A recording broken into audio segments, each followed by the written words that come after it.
Hola, bienvenidos desde el Teatro Provincial. Julio Frías es mi nombre y, como es costumbre, le estamos presentando este ciclo especial de charlas desde el Provincial con entrevistas a diferentes figuras de Salta en diferentes ámbitos. En esta oportunidad hemos invitado a Daniel Paganetti.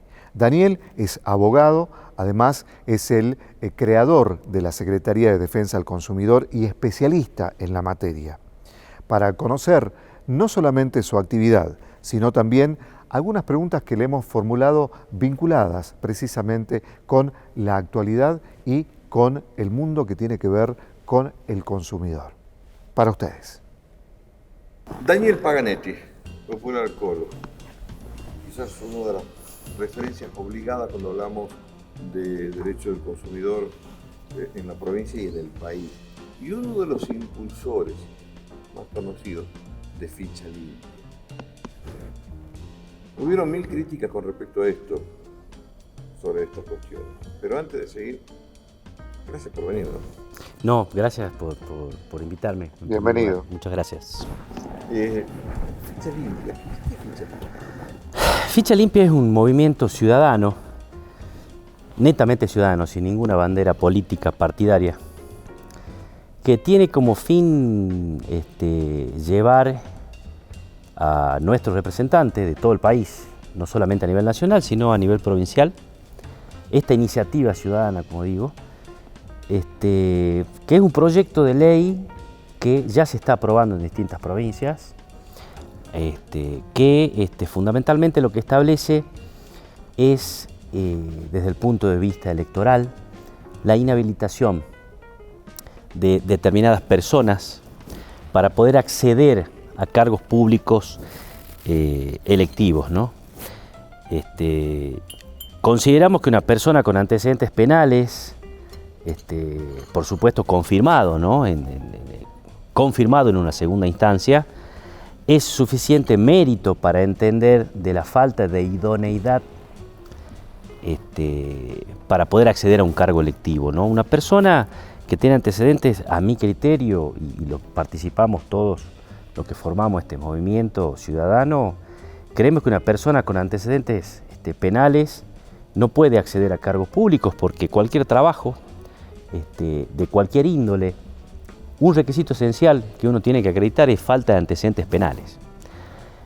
Y a esta altura de las circunstancias resulta altamente inmoral sostener que a los legisladores, de todos los órdenes, por supuesto, nacional, provincial y municipal, no se les pueda requerir como si fueran una casta distinta dentro de la sociedad que merece tener ese privilegio, ¿no? de tener antecedentes penales, incluso condenas firmes, y formar parte de aquellos que son nuestros representantes en los poderes del Estado. Hoy es inadmisible no acompañar Ficha Limpia. La verdad que... Acá en Salta no acompañaron. No, acá en Salta no. Lamentablemente el Senado dejó mucho que desear. Sí. Yo estuve presente en esa sesión. Hubo un proyecto de diputados aprobado con media sanción casi por unanimidad, salvo el voto en disidencia del Partido Obrero, que yo creo que es la disidencia por la disidencia misma. Sí, se oponen siempre. Sí, la verdad que es tan irrazonable que... Pero bueno, más allá del derecho, por supuesto, a disentir, ¿no? Que todos tienen. Cuando se tenía con el Senado, tenía que tratar el proyecto que venía de diputados, no lo trató. Lo que hicieron fueron aprobar un proyecto que requiere sentencia firme para inhabilitar una persona a cargos electivos. Algo absolutamente en contramano. No solamente lo que Salta necesita, porque no son conscientes, desde el presidente del Senado hasta abajo y a todos los que tomaron uso de la palabra ese día, que yo no podía creer lo que estaba escuchando, por supuesto intentaron justificar algo que era injustificable. Ellos votan, por ejemplo, ellos quieren que pase lo que sucede con, por ejemplo, el señor Menem, el expresidente Menem, que tiene condena firme en varias instancias por delitos de extrema gravedad, como vender armas a un país teniendo prohibición. Y el señor está en el Senado, en donde se han encargado toda la casta política, toda, ¿no? Tanto en forma activa como omisiva, de no hacer una crítica al menos de eso, ¿no? No podemos tener esos representantes. Yo creo que esa etapa de tolerancia ya terminó. Ya terminó. ¿Lo tuyo es una expresión de deseo o una realidad? No, es un convencimiento que tengo, es un criterio, es un pensamiento que tengo con absoluta seguridad de lo que estoy diciendo, y fundamentos constitucionales hay de sobra. Acá lo que se trata es, no hay grises. Acá de lo que se trata es apoyar que personas con antecedentes, corruptas, inidóneas, sin aptitud para los cargos, incompetencia, puedan ser candidatos donde no se evalúen los méritos, no se evalúen las carreras, no se evalúen y se respeten los antecedentes de trabajo, técnicos y demás, sino que entren por simple amiguismo. Lo que pasa Amiguismo, es que y la verdad que no. convengamos que durante muchos años, lamentablemente, desde hace varios años a esta parte, venimos con una tradición, por llamarlo de alguna manera, de falta de probidad, por un lado, acompañado de esto de, dejemos pasar con tal es la figura política, ¿no? Que se impone del momento. Y creo que sumado a eso, el hecho de que no se han visto surgir figuras a nivel político que tuvieran suficiente peso como para poder pelear por ahí una elección, ¿no? Una elección. Bueno, es verdad, eso es verdad, pero eso es lo estático, eso es a lo que los salteños nos hemos acostumbrado. Todos nos hemos acostumbrado a eso, y tolerar eso a mí me parece que es aceptar esta realidad, ser conformista, y yo creo que los ciudadanos lo que tenemos que hacer es dejar de esperar, dejar de ser pasivos. La responsabilidad y la participación ciudadana no solamente existe cuando hay elecciones, de ninguna manera, sobre todo los que somos abogados, digamos, para dar una profesión que está íntimamente ligada a estas cosas. Yo creo que tenemos que cambiar eso, hay que dejar de ser pasivos, ser activos con nuestros derechos y reclamar, peticionar ante la autoridad de una garantía constitucional absolutamente válida, y es lo que tenemos que hacer, y es lo que hace Ficha Limpia. Son casi 370.000 firmas en la plataforma change.org, en donde en 2 años este movimiento ha generado esa firma y sigue sumando firmas, sigue sumando adeptos, y en el orden nacional cada vez se están sumando las provincias en donde están incorporando, cada una con sus propias características y diferencias, pero están incorporando en las provincias esta ley que, bueno, por fin pone un límite, ¿no?, a las personas que quieran acceder a cargos públicos. En definitiva, eso es Ficha Limpia, persigue transparencia, honestidad, probidad, calidad de representación en los poderes del Estado. Y nosotros creemos que no solamente son en los cargos electivos, debería haber ficha limpia no solamente en el legislativo, tanto nacional, provincial o municipal, debería haber ficha limpia en los 3 poderes, tanto en el ejecutivo y sí, porque tenemos y en el judicial también. Una vicepresidenta que está procesada. Bueno, la vicepresidenta, si tuviéramos ficha limpia, la vicepresidenta no podría ser candidata. Y ahí me das pie a la siguiente pregunta, una pregunta que es polémica y yo tengo mi respuesta. Ficha limpia para los 3 poderes, sí, sobre todo para la justicia, que hoy está considerado por todas las encuestas como el poder republicano más corrupto de la República Argentina. Sí, y fundamentalmente el poder en el cual la gente tiene hoy menos confianza, que eso es lo más grave, ¿no? Uno hace una encuesta y la verdad que no confía en la justicia. Como abogado que he vuelto a ejercer la profesión, me encuentro siempre con el mismo, y ahora más agudizado, con el mismo principio. Es mejor un mal arreglo que un buen juicio. La verdad que hoy ir a tribunales, más allá, por supuesto, no quiero puntualizar, estoy diciendo algo general, ir a la justicia con un cliente es como dejarlo en un bote sin remos. Entonces no sabemos dónde va a parar. La verdad que es grave la situación, es grave, para colmo todo lo que estamos hablando se da en un contexto extraordinario que es la pandemia, se da un contexto donde el país se ha profundizado negativamente en todas las áreas, sobre todo áreas sensibles, que sin duda tienen un fuerte impacto principalmente en la sociedad, que es la economía, la inflación. Y bueno, hay una gravedad, me parece a mí, en todos los órdenes. Hoy se está tratando en el Congreso, un Congreso en donde van a volver a lesionar y dañar a un conjunto que el mismo gobierno llama hipervulnerables. O sea, eso es algo inaceptable. ¿Por qué? Porque hace 5 años aproximadamente ha cambiado un paradigma en la República Argentina, que es con el nuevo Código Civil.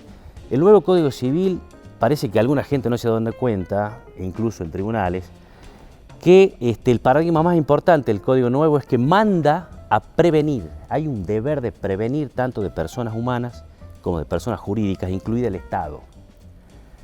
Esto significa que hay un deber de prevención de daños a terceros en la medida de su competencia. El Estado no puede dañar a jubilados. Correcto. Por ejemplo, yo creo que después de esta aprobación que harán, que es de corte netamente político, entiendo que habrán presentaciones porque no se puede volver a reincidir. Presentaciones judiciales. Sí, por supuesto. Cuando subió Macri también hubo un mes donde le sacaron no sé cuántos, 77.000 millones. Ahora, en este cambio de fórmula, creo que se llevan 100.000 millones, pero no de los jubilados. No sé si ustedes se dieron cuenta. No son de los jubilados. Y nadie habla de esto. Esa plata que se llevan son de los que actualmente aportan. Claro, No son de los jubilados. claro, es del activo. Los que aportan y son trabajadores activos, aportan al ANSES, donde echa mano el Estado para darle a la gente que no aporta. Ahí se produce un desequilibrio social, ¿no? Que ya viene hace años. Y cada vez es más impagable eso, ¿no? La verdad que está profundizando en la desigualdad de la clase social en Argentina. Tiempo, parecería que en la República Argentina estamos retrocediendo en cuanto a nuestros derechos civiles ante la calidad de justicia. Cada vez es más difícil empezar a confiar, como vos dijiste, no solo en la justicia, sino también en quienes imparten justicia y trabajan en la justicia como los abogados. ¿Qué es lo que pasó en el medio cuando en los últimos 50 años, hace 50 años, hablar de la abogacía, hablar de justicia, era prácticamente un reservorio moral? ¿Hoy no? Sí, lamentablemente es lo contrario. Bueno, esto es el producto no de una gestión de gobierno, ni mucho menos, es el producto de la cultura de un país. Me parece que tuvimos un problema muy profundo sobre base en la educación. A partir de estos problemas, los inconvenientes que se presentan a futuro es con el correr de los años. Lo que nos está pasando ahora no es nada sorpresivo, sino es algo que se ha venido agravando. La corrupción, la falta de adopción de valores en cada acto de gobierno, no digo todos, pero yo no puedo creer, por ejemplo, en este actual gobierno lo que está pasando en época de pandemia, lo que está sucediendo con la falta de responsabilidad de la información a la población. Yo nunca he visto un desorden tan improlijo como la gestión de salud que está pasando, en donde un ministro dice una cosa, el presidente dice otra, personalidades científicas pero se las degrada. Por ejemplo, hoy el periodista Bonelli dijo una dirigente de la oposición, nombrándola a Sandra Pita, omitiendo decir quién es Sandra Pita. No es ninguna dirigente de una oposición.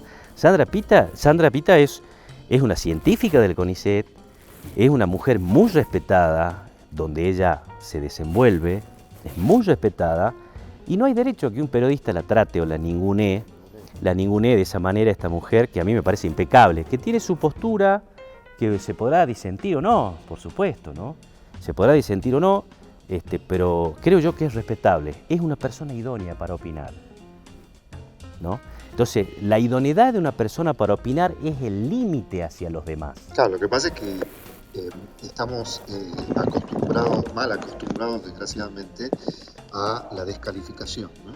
Sí. Bueno, eso es una falta de valor, ¿no? Una falta de valor y respeto hacia el otro, totalmente de acuerdo. La descalificación ocurre cuando no hay argumentos, entonces se ataca a la otra persona y eso lo vemos a diario en todos los órdenes políticos. O incluso inmiscuirse en aspectos. Sin duda alguna, en aspectos personales, privados, con el fin de dañar al otro, desacreditar. Bueno, ese tipo de cuestiones en donde hace muchos años acceder a estamentos políticos era un honor. Acceder a un cargo de senaduría de la nación era un honor, para un ciudadano argentino sentarse en esas bancas, ¿no? Implicaba muchísimas otras cosas, más que el sueldo, la dieta, ni mucho menos. Significaba la dignificación de ser elegido por un pueblo y ocupar en el Congreso honorable de la Nación ese tan elemental cargo y tan delicado, ¿no? Que es el mandato que la sociedad le hace a una determinada persona. Hoy eso ha perdido todo valor. Fijémonos en el senador nacional nuestro, el famoso Oso Leavi, que se candidateó a 3 cargos, ahora está viendo si cambia el voto. Yo pensaba, lo voy a ver qué es lo que dice, porque quiero saber qué tipo. No, hay que mirarlo, porque hay que saber este hombre, mirando la conducta de un hombre, uno saca sus propias conclusiones, de una persona saca sus propias conclusiones. Y me parece que a ese tipo de cargos de tan relevancia hay que exigir la misma relevancia de las condiciones de las personas que lo ocupan. Ya no puede ser amigos que se hacen favores y acuerdos que todos conocemos que existen y que todos niegan. ¿Cuándo vamos a poner personas probas, personas que tengan dedicación, que sean personas que se destaquen, que sean personas honorables? Nosotros necesitamos transparencia, luchar contra la corrupción, porque acá en Salta especialmente también, ¿no? Acá en Salta hay que empezar a hablar de un montón de cosas que todos callan, hay que empezar a hablar, hay que empezar a dar opiniones de todo tipo, ¿no? En la época de la colonia existía lo que se llamaba el juicio de residencia, ¿no? Al que era sometido un funcionario luego de haber transcurrido su gestión, justamente como una manera de garantizar que lo que se lleve a su casa sea lo de él y no lo ajeno. Y claro, por supuesto que es lo mínimo que tendría que pasar. Eso también provoca una distancia muy importante de la casta política con los ciudadanos. Hoy un jubilado cobra 18.000 pesos y un legislador nacional cobra en total más de medio millón de pesos. Entonces esa distancia no solamente es dineraria, esa distancia es moral. Es moral. ¿Por qué es moral? Porque la dieta de los diputados nacionales se actualiza con la nafta infinia. Y a los jubilados, por ejemplo, no quieren que la movilidad contemple la inflación. Exactamente. O sea, eso es canallesco.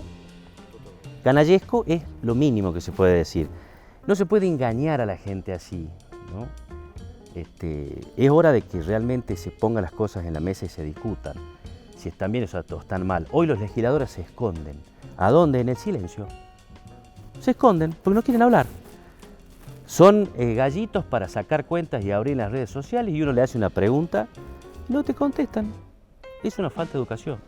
Ahora te saco un poco de ese ámbito y vamos un poco al que mencionabas y subrayabas, Whitey, que es el de los derechos del consumidor, ¿no? Y hablando justamente de malos hábitos, a veces por ahí está instalado también el mal hábito de no reclamar lo que corresponde, ¿no? A veces quizá por vergüenza, ¿no? Malentendida, lógicamente. Sin duda. ¿No?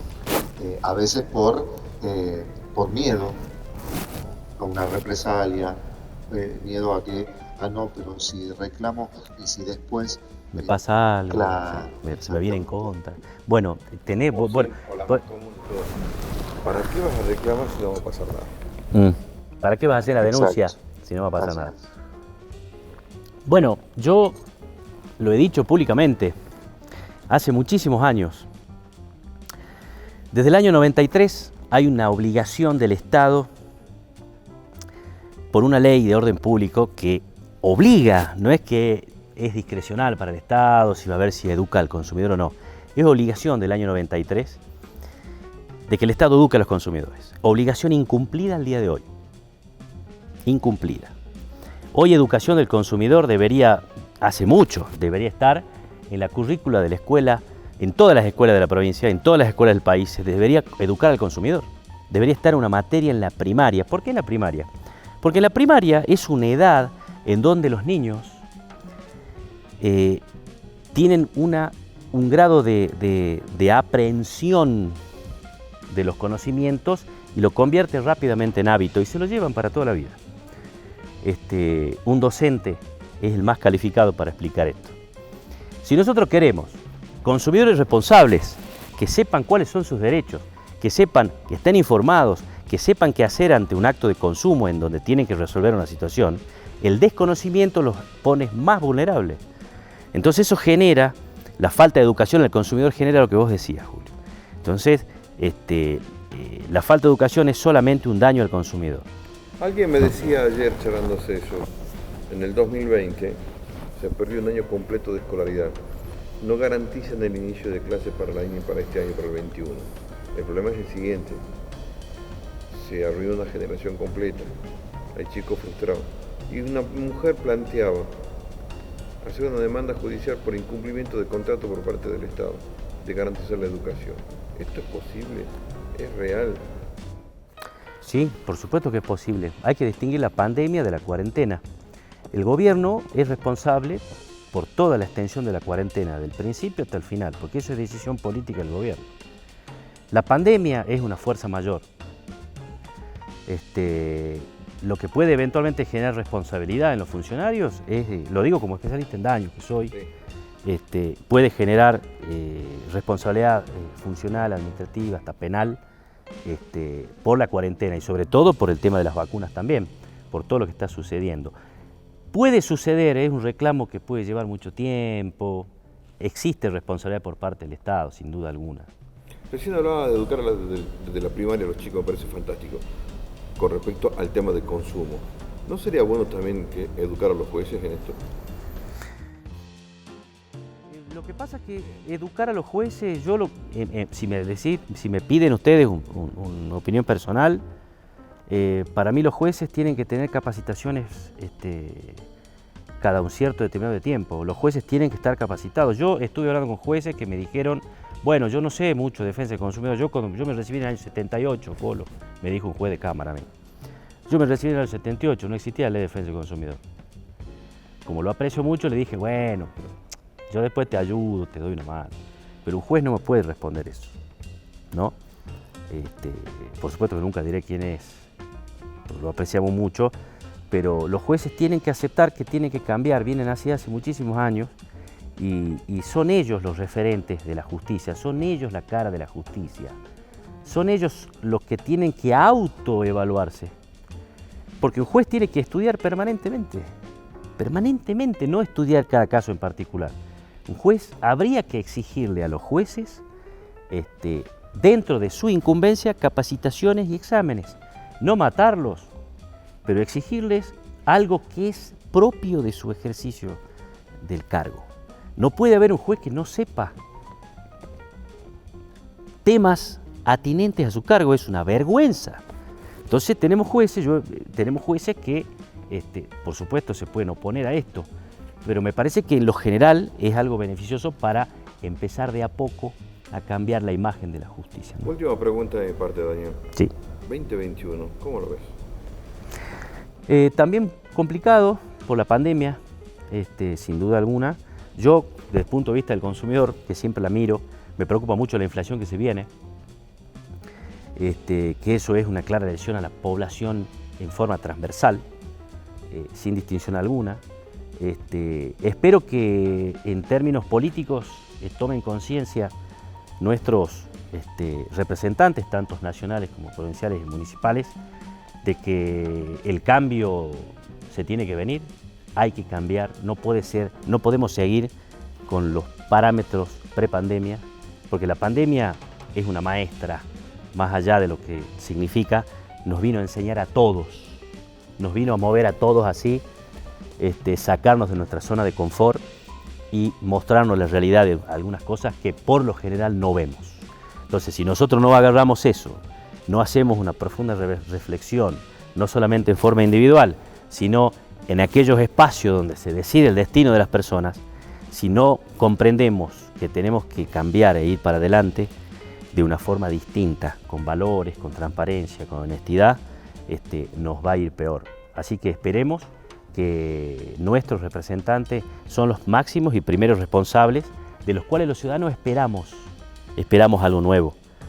Yo con 47 años estoy cansado de ver para atrás que todo es lo mismo.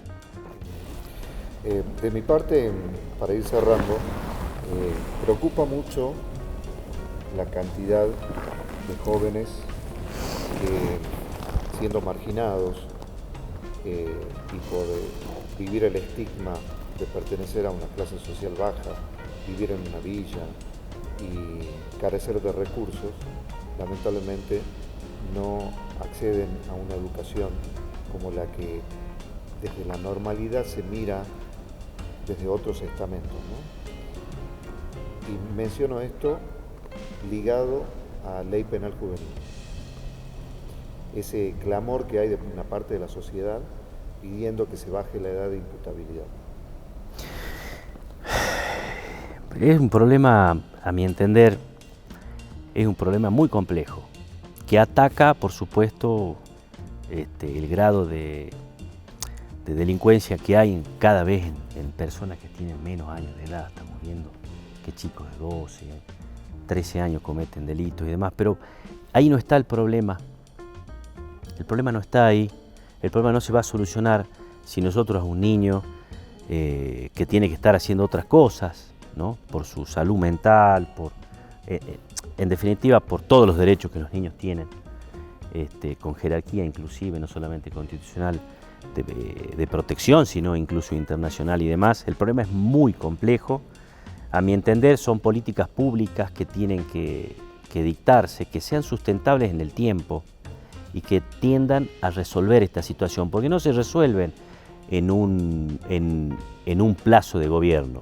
Porque en Argentina estamos acostumbrados a que las políticas que dicta un gobierno, cambia el gobierno y se rompe todo y se dictan nuevas políticas. Y a los 4 u 8 años se rompe todo y se vuelven. Y así estamos sin poder avanzar, estamos estancados. Necesitamos políticas públicas sustentables. ¿Cuáles son las sustentables? Aquellas que hacen al bien común, al bienestar general, que abonan el derecho de todas las personas, independientemente del partido político que lo haya propuesto y que sea ley. Esas cosas son las sustentables, son las que nos abrazan a todos y no nos separan. Entonces son políticas en donde el centro tienen que ser los menores de edad.